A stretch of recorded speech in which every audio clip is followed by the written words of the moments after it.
Okay, guys, here is our homework for Monday, February 1st.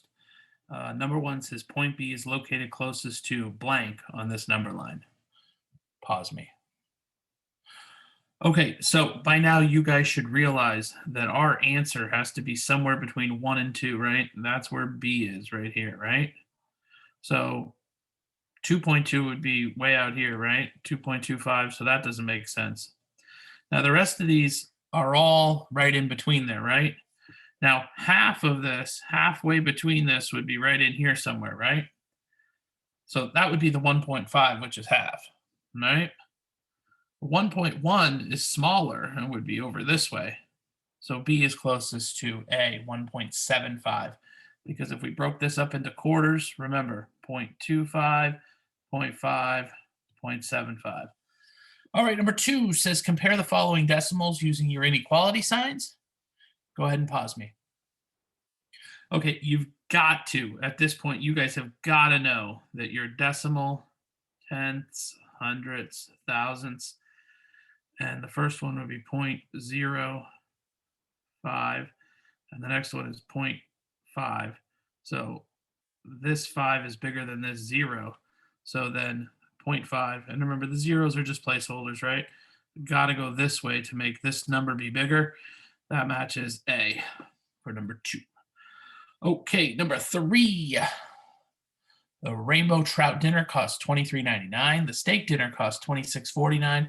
The roast chicken dinner is $5 less than $30.79. Which dinner costs the most? Pause me. Okay, people, real simple. We want to know which dinner costs the most. Well, we know the steak dinner costs $26 and the rainbow trout costs $23.99. So it's definitely not the rainbow trout, right? The roast chicken is $30 minus 5. Well, 30 minus 5 is $25.79. And the steak dinner is $26.49. So that would leave us with the one that cost the most as being the steak dinner, right? They actually made that one kind of easy for you guys. All right, number 4. Compare the following decimals using your inequality. Do it now.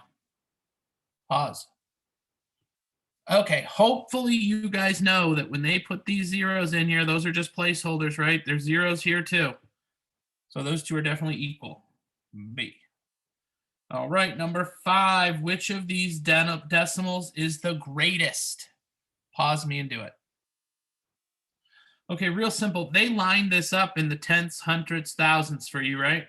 So you've just got the one that comes first is going to be the greatest, right? The one as you're going across that comes first is going to be the greatest. These are all the same. Decimals the same. Tenths the same. Hundredths, 0.6 is the biggest, right? So they lined that up there perfectly for you. So your answer would be C. Which compare symbol makes this statement true? Pause me. Okay, first thing you have to do is look. This has got a 1 hole, right? This has a 0 in the hole. So we know the bigger one is on the left. So that means it would go this way, right? So only one of these is true, and that is B. All right, let's keep going. Order these decimals from least to greatest. Pause me. Okay, you guys have to know from least to greatest. You've got to pay attention to where the decimal point is in here, right? Decimal point, decimal point, decimal point. So least to greatest, the smallest one first. Well, you kind of go backwards here, right? Because 43.75 is the biggest one. So we can look back here at the end because greatest is on the end. This one doesn't. This one's got 43.75 in the middle, so it can't be A. This one's got 43.75 in the middle, can't be D. So now we're down to these two, right? And if we look, we've got to go least to greatest. 0.4 and 0.04. That's bigger going to smaller, so it can't be B. So it's got to be C, right? That's one of the ones you can easily use your multiple elimination. But if you're not sure, the least 0.04 is smaller than 0.4, and 43 is clearly the biggest, right? Okay, do number 8. Compare the following decimals using your inequality. Do it now. This is what we've been saying over and over and over again, right? You have to understand that this, and this are the same thing, right? Just because the zeros aren't there doesn't mean that they don't exist. If there's no number there, by default, it's a 0. So they keep doing this just because that doesn't look right. That does not look like it should equal, because this one's got a whole bunch of numbers and this one doesn't. You got to know that they throw those blank zeros. If the zeros aren't there, they're still there. Whenever you see a 0, just know it's the same on the other side unless they put numbers in those spots. So that would be equal then. You're equal to. Number 9 says a one-way airplane ticket to Atlanta from New York costs $65 more on the weekend than it does during the week. How much would a $225 weekday price ticket cost if the traveler needed to fly on Saturday? Okay, so they are just looking for you guys to figure out how much. If they're flying on Saturday, they're just trying to trick you with the words here, right? You have to know that a weekend is a Saturday, right? Or else you might not get this. But it costs $65 more on the weekend than it does on the weekday of $225. So how much does it cost? Well, that's just $225 plus 65, right?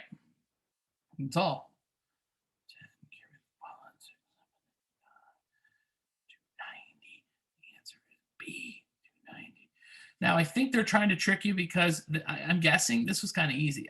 I'm guessing they put this in here to try to trick you and hope you line it up wrong. Because remember, this would just be out here, right? But 225 also has it out here, right? So don't let that confuse you. All right, number 10.